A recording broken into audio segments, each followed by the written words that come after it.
fleurs, s'il vous plaît. Légère.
Pas loin de 60 ans.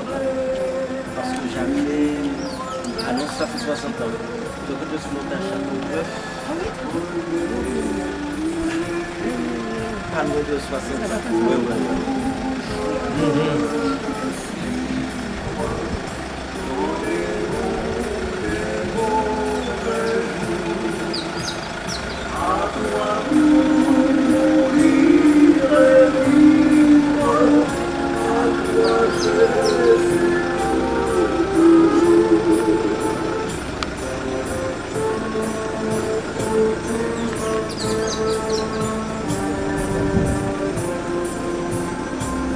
Perdre sa propre vie, en sentir à n'être rien, n'avoir qu'une seule envie, aimer Jésus le seul bien, jusqu'au bout je veux te suivre, dans les bons et mauvais jours, à toi mourir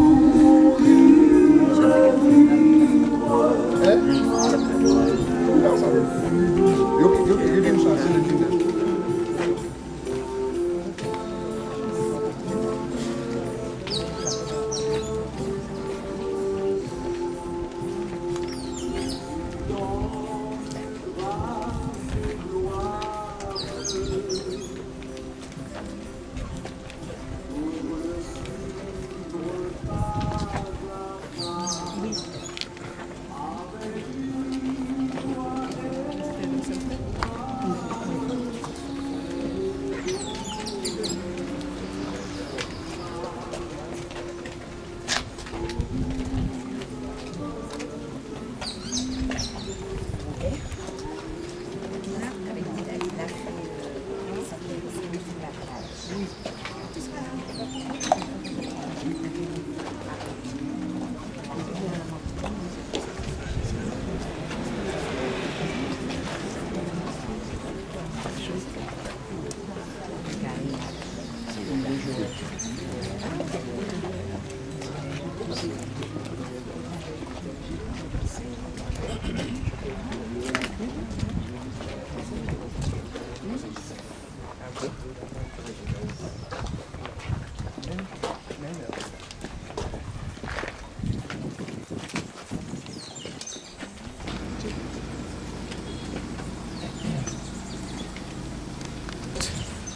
Nous voulons chanter un chant qui nous rappelle l'espérance qu'il verra son Sauveur face à face. C'est le 512, voir mon Sauveur face à face, après quoi nous aurons une prière qui sera prononcée, puis quelques mots par l'un des anciens d'église et nous pourrons le mettre nous sortant de repos.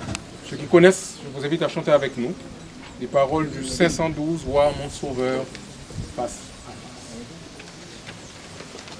Vois mon Sauveur face à face. Vois Jésus dans sa beauté. Ô joie, ô suprême grâce, ô bonheur, félicité. Oui, dans ta magnificence, je te verrai divin roi. Pour toujours dans ta présence, je serai semblable à toi. Ta gloire est encore voilée, à d'un voile ensanglanté. Bientôt sera révélé ton ineffable beauté. Oui, dans ta magnificence, je te verrai divin roi. Pour toujours dans ta présence,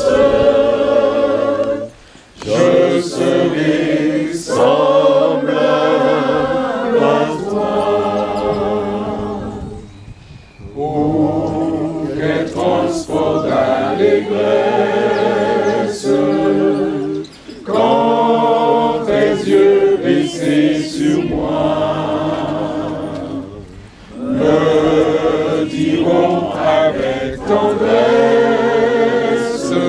je mourus aussi pour toi.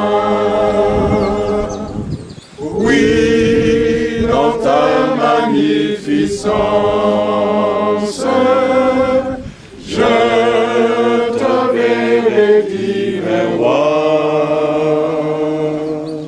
Pour toujours dans ta présence, je serai semblable à toi.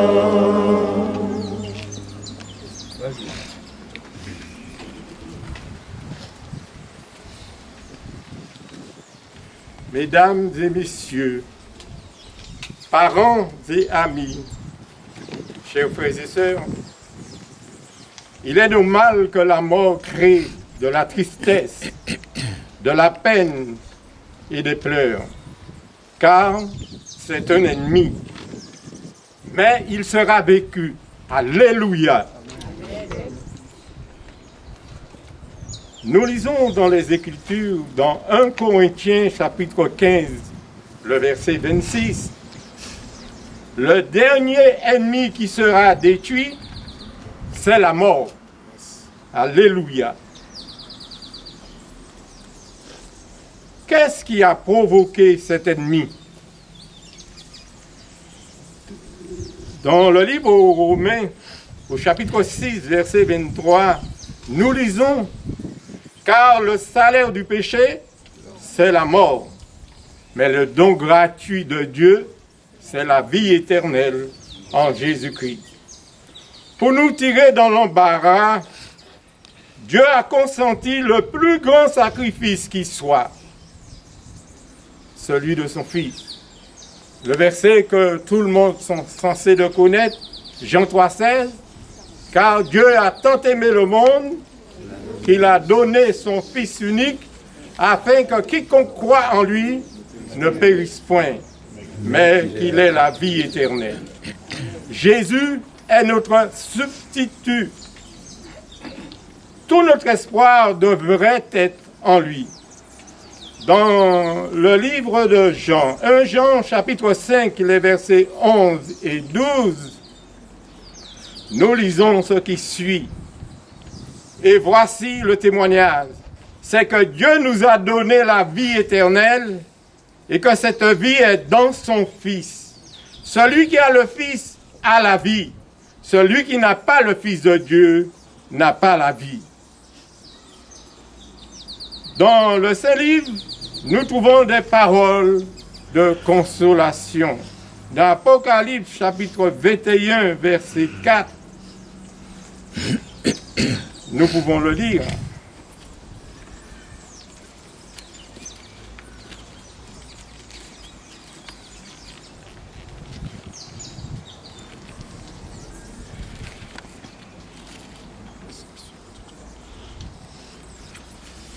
Apocalypse 4, non, 21, verset 4. Il essuiera, le Dieu dit. Voilà, vas-y. Il essuiera toute larme de leurs yeux et la mort ne sera plus. Et il n'y aura plus ni deuil, ni cri, ni douleur, car les premières choses ont disparu. Jésus revient bientôt. Et ceux qui sont en Christ, pas tout le monde, il essuiera toute larme de leurs yeux. Nous attendons ce jour, ce grand jour où Jésus paraîtra. Lorsque Jésus reviendra, la mort fuira loin de lui. Nous lisons dans 1 Corinthiens chapitre 15, versets 51 à 57. Voici, je vous dis un mystère. Nous ne mourrons pas tous, mais tous nous serons changés en un instant, en un clin d'œil.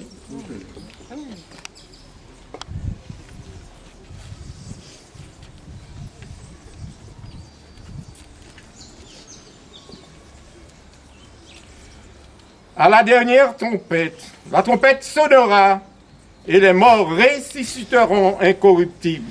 Et nous serons changés. Car il faut que ce corps corruptible revête l'incorruptibilité et que ce corps mortel revête l'immortalité. Lorsque ce corps corruptible aura revêtu l'immortalité et que ce corps mortel aura revêtu l'immortalité, alors s'accomplira la parole qui est écrite. La mort a été engloutie dans la victoire. Ô mort, où est ton aiguillon? Ô mort, où est ta victoire? L'aiguillon de la mort, c'est le péché. Et la puissance du péché, c'est la loi. Mais grâce soit rendue à Dieu qui nous donne la victoire par notre Seigneur Jésus-Christ. Sans Jésus, personne ne peut prétendre vivre. Mais Jésus a donné sa vie pour que vous et moi, nous puissions avoir la vie éternelle. Et dans 1 Thessaloniciens 4, versets 15 à 18, le dernier verset que nous allons lire en cet après-midi, 1 Thessaloniciens chapitre 4, versets 15 à 18.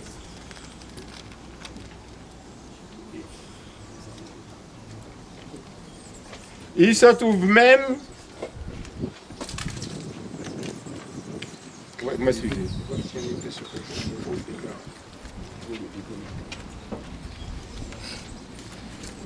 Voici en effet ce que nous vous déclarons d'après la parole du Seigneur.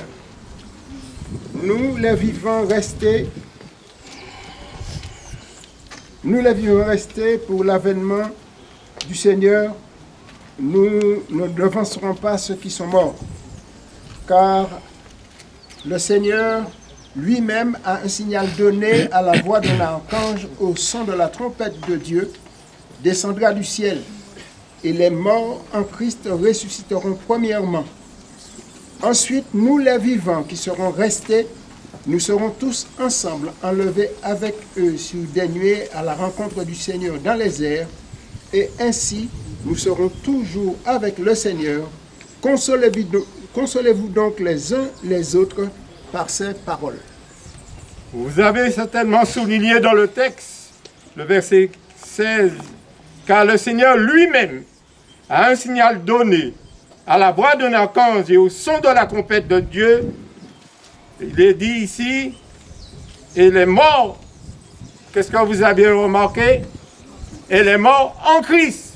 Ça veut dire que tous, nous ne sommes pas en Christ. Il précise, les morts en Christ. Quand on accepte Jésus comme son sauveur personnel, on accepte son grand sacrifice, alors il nous reçoit. Et quand nous lui demandons pardon pour nos péchés, il pardonne. À ce moment-là, son grand sacrifice nous donne accès à la vie éternelle. Je souhaite que chacun de nous, avant de mourir, si nous devions mourir ce soir et nous ne sommes pas encore en Jésus-Christ, envoyez l'amour. Si c'était possible. C'est pourquoi, pendant notre vivant, nous devons faire notre choix, le bon choix, celui d'accepter Jésus, car sans Jésus, personne n'a la vie. Que Dieu nous aide à comprendre cela et à faire tout ce qui dépend de nous pour avoir la vie quand il reviendra. Qu'il en soit ainsi. Amen. Amen. Je vous invite à incliner la tête et nous allons prier. Éternel, notre Dieu, notre Père, nous voulons te remercier, Seigneur, pour cette vie que tu nous accordes. Seigneur, tandis que nous allons mettre notre frère dans sa dernière demeure, où il attend au prochain retour, puisses-tu permettre, Seigneur, toi le grand médecin, car la séparation est difficile, toi le grand consolateur, pensez les cœurs des enfants, des parents, des amis, mais que, Seigneur, nous puissions surtout nous préparer pour ton grand retour, afin que nous puissions, comme dit le texte, faire partie de ceux qui vont se lever premièrement pour pouvoir t'accueillir. Père Saint, Père juste, permets que cette famille puisse encore trouver soutien, amour auprès de nous, que nous puissions les accompagner dans ce moment difficile, mais que, Seigneur, ta gloire et ta gloire seule puissent sortir et jaillir de tout cela, et que ton nom seul soit loué dans le doux nom de Jésus et pour ta gloire. Amen. Mesdames, Messieurs, juste avant de déposer Justin dans ce lieu où il va se reposer, nous voulons, au nom de la famille, remercier tous ceux qui nous ont assistés cet après-midi. Merci pour les chants qui ont été présentés cet après-midi. Merci pour les paroles d'encouragement que nous avons eues à l'église, que nous avons eues à l'instant. Merci à vous, amis, voisins, frères et sœurs. Merci pour tes forces, la autres cabas famille là. Mais nous aurions souhaité que vous puissiez continuer à les entourer tout autant que vous l'avez fait cet après-midi. Merci de votre présence. Et nous présentons à la famille nos sincères condoléances. Maintenant, nous allons déposer Justin pour qu'il aille se reposer. Merci à tous.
Seigneur.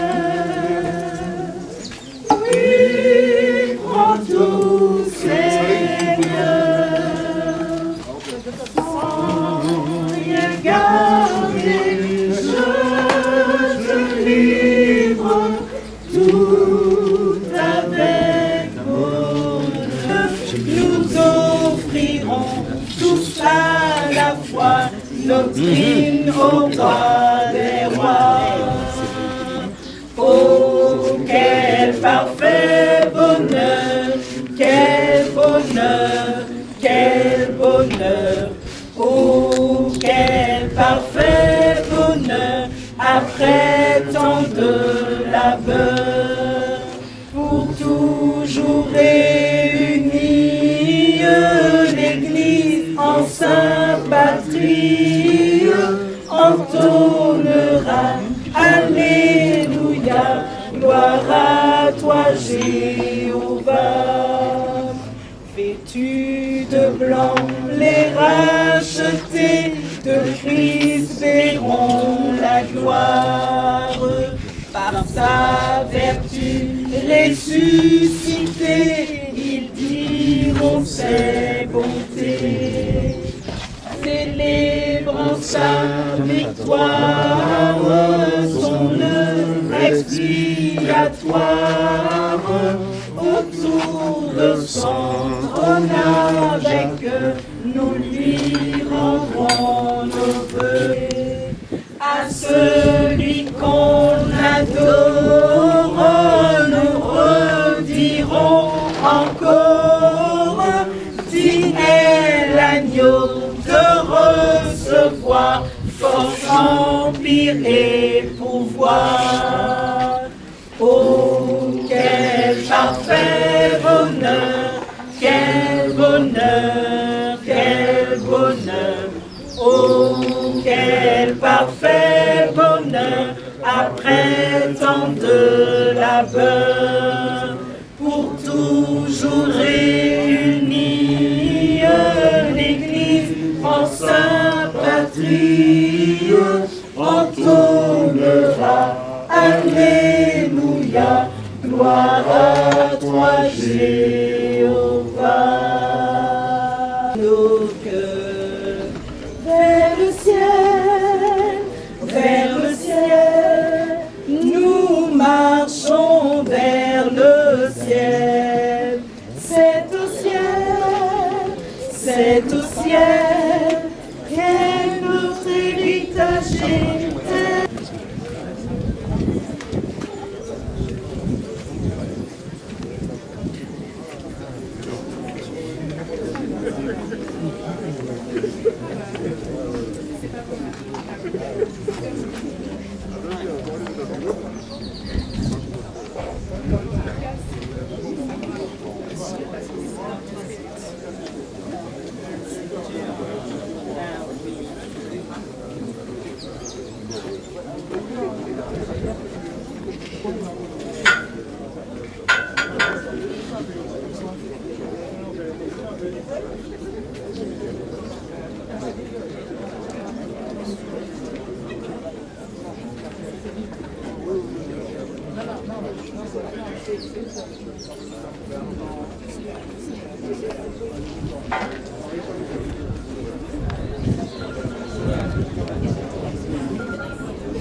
Jadi